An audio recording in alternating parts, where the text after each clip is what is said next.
Hi guys, welcome to my channel. I am Priyanchal. So today's video is about how I cleared IBPS PO Means 2021, and it was my first attempt and first experience of means, and I scored 84.75 जो कि cut off से 4 marks ही above था. 80 around cut off गई थी last year. ठीक है. और जैसा कि मैंने अपने लास्ट वीडियो में बताया कि मैंने प्रीलिम्स के लिए पढ़ना स्टार्ट किया था अक्टूबर एंड में. तो उसके बाद मैंने मेंस के लिए कुछ नहीं पढ़ा था, करंट अफेयर्स नहीं पढ़े थे. जब रिज़ल्ट आया उसके 15 डेज़ अराउंड बचे थे, तभी मैंने करंट अफेयर्स पढ़ने स्टार्ट करे थे. और 15 डेज़ में मैंने 6 मंथ्स के करंट अफेयर्स टारगेट करे थे.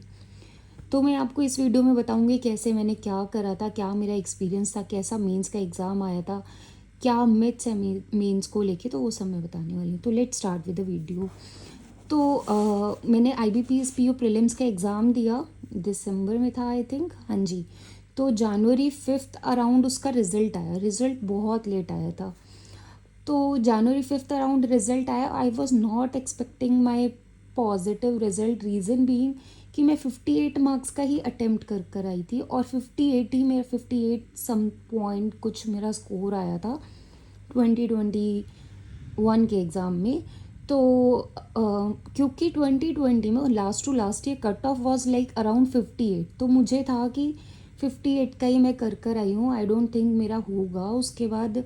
लेकिन जब रिज़ल्ट आया तो सरप्राइजिंगली कट ऑफ बहुत लो चली गई थी. कट ऑफ वाज लाइक 50, तो मेरे 8 मार्क्स अबव कट ऑफ थे. I was very happy but very surprise. अब मुझे समझ नहीं आ रहा था कि मेंस के लिए मैं करूँ क्या. अब मेंस के लिए बचे थे. Mains was scheduled on like 25 और 24 ऑफ जनवरी. मुझे एग्जैक्ट, या 27 जनवरी, एग्जैक्ट याद नहीं है. तो वो घर से काफ़ी दूर था, अम्बाला में था एग्ज़ाम. अब 15 डेज़ बचे हैं. ना ही मेरे को मेंस का कुछ सिलेबस पता था, और ना ही मुझे करंट अफेयर्स का CV आता था. मैं कभी टीवी पर न्यूज़ कभी कुछ नहीं पता था मुझे. मेरी ज़ीरो जनरल अवेयरनेस की नॉलेज थी. अब मुझे 15 डेज़ में टारगेट करना था, और मुझे क्रैम करने की आदत बिल्कुल भी नहीं है. मुझे समझ नहीं आ रहा था अब होगा कैसे. तो मैंने 15 डेज़ में कौन से सोर्सेज फॉलो करे मैं वो बताती हूँ इस वीडियो में. सबसे पहले बताती हूँ how I covered 6 months current affairs in just 15 days.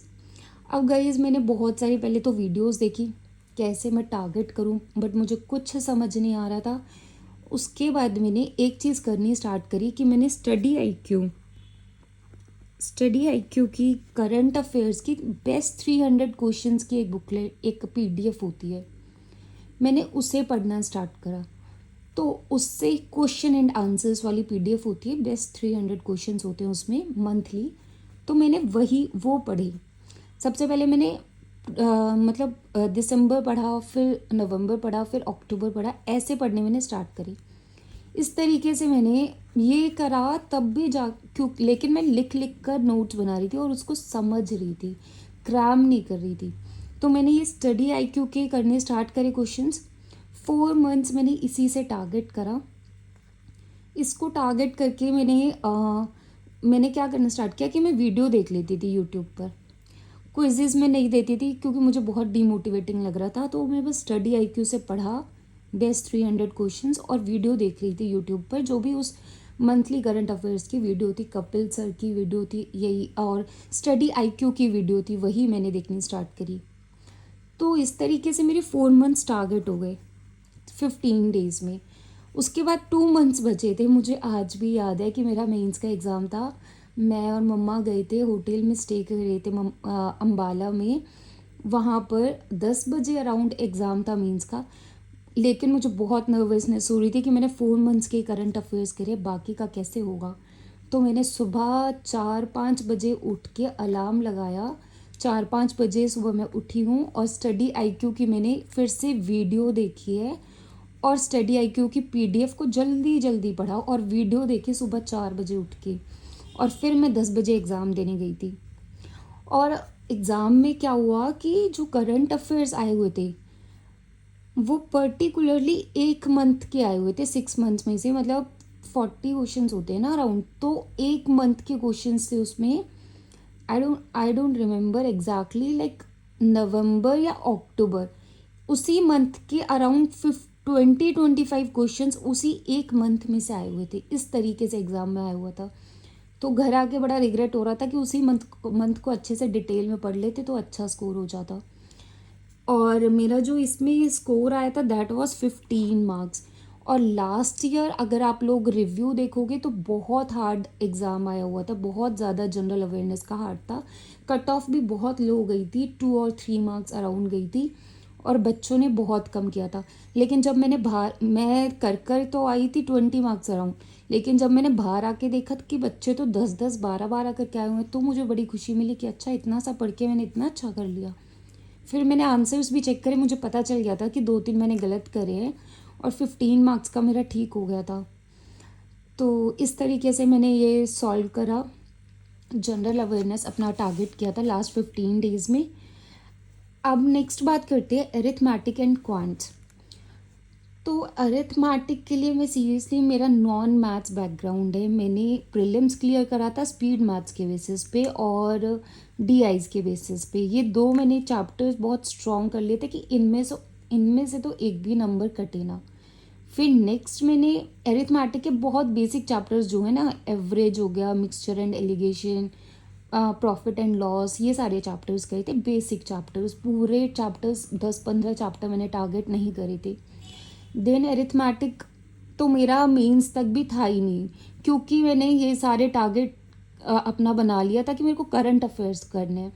तो इस वजह से मैंने अरिथमेटिक टारगेट नहीं किया था। सिर्फ मैं वही जो क्वांट्स में मैंने पढ़ रखा था बस उसी के बेसिस पे मैं मॉक्स लगा रही थी। बट मॉक्स में देखती थी कि इतने हार्ड कि मैं डर गई थी कि मेंस में होगा क्या, कि इतने हार्ड क्वेश्चंस अगर मेंस में आने वाले हैं तो मैं कैसे करूँगी। लेकिन guys, let me tell you the truth, जो एग्ज़ाम होता है ना वो मॉक टेस्ट से बहुत इजी आता है, बहुत इजी लेवल होता है। मैं ये नहीं कह रही कि प्रीलिम से बहुत इजी लेवल होता है, लेकिन मॉक से तो बहुत इजी लेवल होता है। वहाँ पे जो क्वेश्चंस आए होते हैं, एक डीआई आई हुई थी, डिफरेंस बेस्ड डीआई थी, वो मैंने कर ली थी क्योंकि मैंने आपको बताया मेरी अरिथमेटिक लास्ट ईयर बिल्कुल भी स्ट्रांग नहीं थी, तो उसे मैंने सॉल्व कर लिया था। एक डीआई एवरेज बेस्ड आई हुई थी, वो भी मैंने सॉल्व कर ली थी। और क्वेश्चंस थे number series, coded type number series आए हुए थे, वो मैंने कर लिया था। तो इस तरीके से मैंने ये मैथ्स का पार्ट अपना मेंस में क्लियर करा था। नेक्स्ट बात करते रीजनिंग की।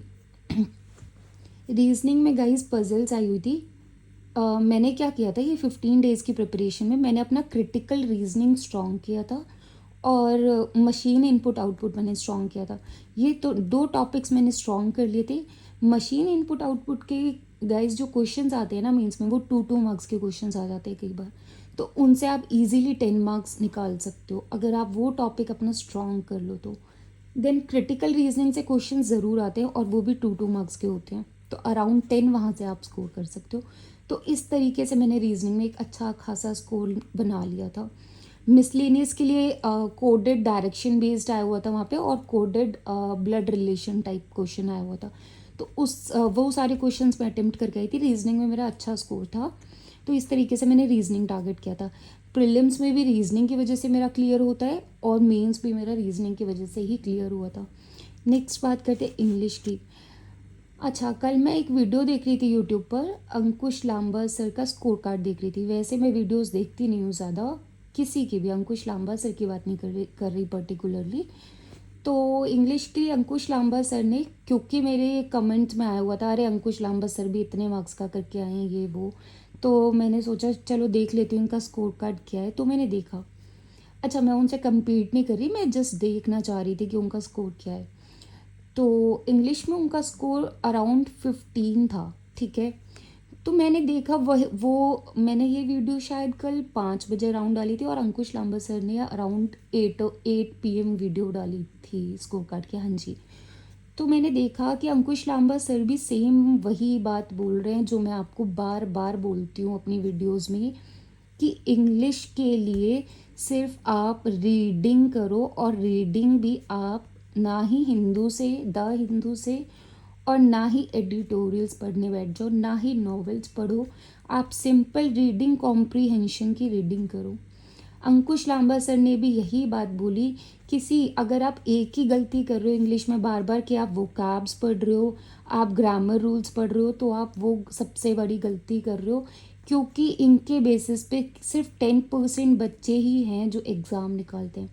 ये बात खुद अंकुश लांबा सर ने कल अपनी वीडियो में देखी है, आप जाके चेक कर सकते हो। क्यों? और उन्होंने एक बात और बोली जो मैं भी एग्री करती हूँ कि अगर फॉर एग्जांपल इंग्लिश का कोई एरर बेस्ड क्वेश्चन आया हुआ है, तो वो मैं अपनी रीडिंग स्किल से ही सॉल्व करती हूँ कि इसका कुछ आंसर ये हो सकता है, या ये हो सकता है, या ये हो सकता है, या ये हो सकता है, 4 ऑप्शंस में से। अगर कोई मुझसे पूछे, उन्होंने सेम एक्सपीरियंस शेयर करा, अगर कोई मुझसे पूछे कि तुमने यही वाला आंसर टिक क्यों करा, तो मुझे नहीं पता, सीरियसली मुझे नहीं पता, क्योंकि मुझे ये पढ़ने में ठीक लग रहा था तो मैंने ये मार्क कर दिया। So this is the reality of English. आपको इंग्लिश में वोकैब और ग्रामर रूल्स पढ़ने की ज़रूरत नहीं है। बहुत बच्चे बोलते हैं मॉक्स में मार्क्स इंक्रीज़ नहीं हो रहे हैं, तो उसके लिए आप नेगेटिव मार्किंग अवॉइड करो और जिस आंसर में आप श्योर हो आप वो करो। इंग्लिश का मैंने एक लाइव मॉक टेस्ट भी अपने चैनल पे डाल रखा है, आप वो भी देख सकते हो कि किस तरीके से मैं उसे सॉल्व करती हूँ। और सिर्फ रीडिंग के बेस पे मैंने कभी इंग्लिश के लिए वोकैब और ग्रामर रूल्स कभी नहीं पढ़े। मुझे नहीं पता ये टेंस क्या होता है, ये नाउन क्या होता है, और ये मेरा कोई कॉन्फिडेंस नहीं है। मतलब आई एम श्योर कि रीडिंग के बेसिस पे मैं सारे क्वेश्चंस कर सकती हूँ और आप भी कर पाओगे। बहुत कम बच्चे होते हैं जो सारे ग्रामर रूल्स पढ़ के इंग्लिश क्लियर करते हैं। नेक्स्ट बात करते हैं reasons why I was not able to clear my final cut off. Final cut off किस रीज़न से क्लियर नहीं हुई? सी गाइज, आप इससे मीन्स तो क्लियर कर लोगे, मीन्स क्लियर हो जाएगा अगर आप इतना भी मेहनत कर लो तो। सी करंट अफेयर्स के लिए तो मुझे लगता है कि इतना पढ़ना ईजी है, मतलब इतना पढ़ना इनफ है। अगर आप 6 मंथ्स का पढ़ रहे हो, डिटेल में नहीं पढ़ रहे हो, और स्टडी आईक्यू के क्वेश्चंस भी बहुत अच्छे हैं, आप वहाँ से भी पढ़ सकते हो। 300 बेस्ट क्वेश्चंस, आप वो वाली पीडीएफ पढ़ सकते हो।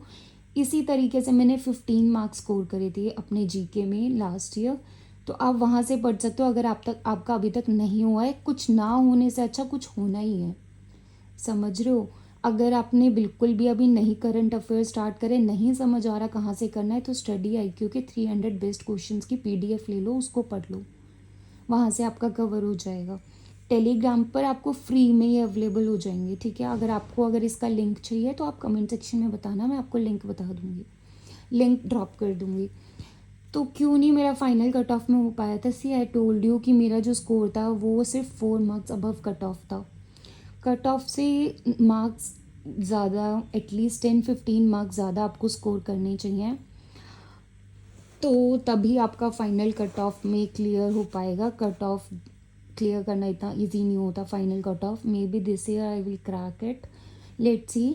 अच्छा, डिस्क्रिप्टिव का मैं बताना भूल गई। डिस्क्रिप्टिव में क्या था कि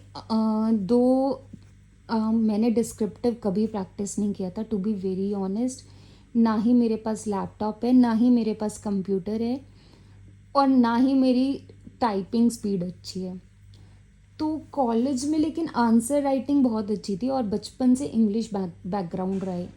तो क्या कि डिस्क्रिप्टिव में दो चीज़ें आती हैं ना, एक तो लेटर आता है और एक ऐसे आता है। लेटर के लिए जो फॉर्मेट था, फॉर्मल और इनफॉर्मल, उसका फॉर्मेट भी मैंने गाड़ी में जब मैं अम्बाला जा रही थी तभी याद किया था, क्योंकि इतना टाइम था ही नहीं। ऐसे के लिए मैंने देख लिया था बस किस तरीके से लिखना होता है, उसको रिकॉल कर लिया था, बस उसी वही मैं पढ़ के गई थी। एग्ज़ाम में आया हुआ था कि एक फॉर्मल लेटर था कि पुलिस को लेटर लिखना है कि नेबरहुड में कोई चोरी हो गई है, ऐसे करके कोई लेटर था। तो वो मैंने अटेम्प्ट किया था। उसको मैंने इतना सजा सजा के लिखा कि उसी में मैंने अपना सारा टाइम वेस्ट कर लिया। 25-30 मिनट्स मिलते हैं ना, ज़्यादातर टाइम मैंने वहीं पर वेस्ट कर दिया। देन ऐसे की बारी थी, तो ऐसे में इतना सजा के लिखने का टाइम नहीं मिला, और बहुत कम वर्ड्स में लिख पाई थी, लाइक अराउंड 100 वर्ड्स मैंने लिखे थे, लेकिन हो गया था।